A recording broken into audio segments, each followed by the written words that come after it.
The mild, wet spring followed by the hot and dry summer of 2014 has meant it's been a good year for lots of the UK's growers. In particular, the wine industry is expecting a bumper crop, so we've come to Terlingham Vineyard in Kent to join in their harvest. English wine is enjoying a renaissance at the moment, with 135 vineyards registered across the country.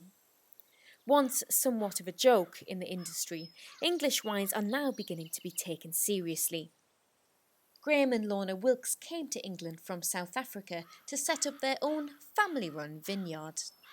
Well, we're on Terlingham Manor Farm, which is in the southeast corner of Kent.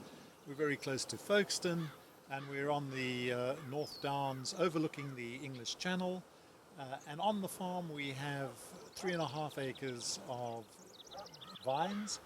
We've got the noble blends, which are used for making sparkling wine, and those are the Chardonnay, Pinot Noir and Pinot Meunier. We also have two red varieties, Dornfelder and Rondo, and in fact we also have a white, which is Bacchus. As the harvest gets underway, there's no question that this has been an exceptionally good year for winemaking. Essentially, we need warmth at the beginning of summer or the end of spring, and we need that for germination. We have to get to a minimum temperature over a period of about a week in order for the germination to take place. Once that's taken place, we need to avoid frost so that the buds are not harmed.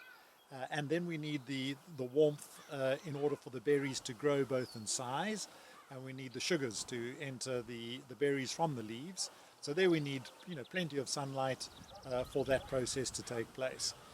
And then really it's just the length of time in order for those sugar levels to get to an acceptable standard, to make really good quality wine. When the grapes are ready, family and friends, dog, cat and the odd weather presenter all rally round to do the harvesting, which also requires dry weather. Significant amounts of rain can dilute the sugars in the grapes and interfere with the winemaking process.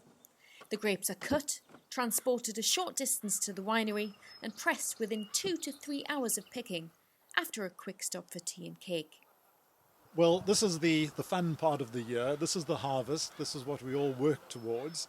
So having picked the grapes down in the vineyard, we've loaded the trailer on the back of the tractor, and we've now brought them up to the winery and are now going through the process of the pressing of the grapes, extracting the juice, and then that will be fermented now overnight or perhaps tomorrow, and we'll get into the actual winemaking process. A few hours later and the grapes are picked, and it's time to sit down for a warm family lunch with, of course, a glass or two of the local tipple. And opening that first bottle from a year's harvest is a very special moment. It's amazing. It's like hundreds of little children and you're so proud of them. Hopefully they all are very well behaved and perfect for everybody else.